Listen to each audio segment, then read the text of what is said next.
মেঘের আকাশ, বৃষ্টির তুমুল উল্লাস।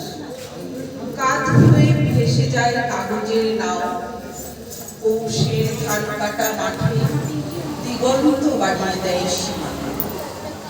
হেমন্তের আলো মেঘে বৃদ্ধ হেঁটে যায়, ছায়া দীর্ঘতর হয়ে ক্রমশ উধাও। আমি নিশ্চুপ, কবিতা লিখি না, দেখি। মাকে জিজ্ঞেস করেছি, মা কবিতা কি?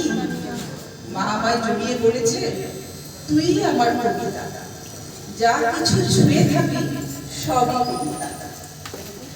মায়ের রান্নাঘর আমার কবিতার আবদ্ধ। উনুনে ভাতের হাঁড়ি, চাল সেদ্ধ হতে হতে ভাত হয়ে যায়, বাতাসে গরম ভাতের গন্ধ।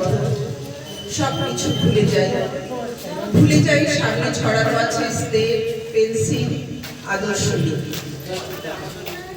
গরম ভাতের গন্ধ পীর নরম আলোয় চারিদিকে ছড়িয়ে পড়ে। আমাকে সুরসুরি দেয়, মাঠে থেকে পড়ে। জেগে ওঠে খিদে, খিদে খিদেই আমার প্রথম কবিতা। মায়ের দিকে লিখে দিয়েছে বিশাল অতে হাত ঘোরাতে ঘোরাতে দেখছি হয়ে গেল অজগর। অজগরটি আসছে পেটে, সেই অজগর ছায়ার মতো এখনো আমার পেছনে। আঁকতে আঁকতে জেনে গেলাম আমটি আমি খাবো পেটে। কি বলছে আবার আমার কথা, ইঁদুর ছানা ভয়ে মরে, ঈগল পাখি পাছে ধরে।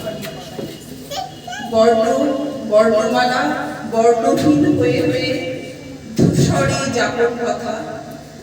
ইতি তুমি জন্মবিন্দু, খ্যাপা জেনে যাও প্রতি জন্মই কবিতা।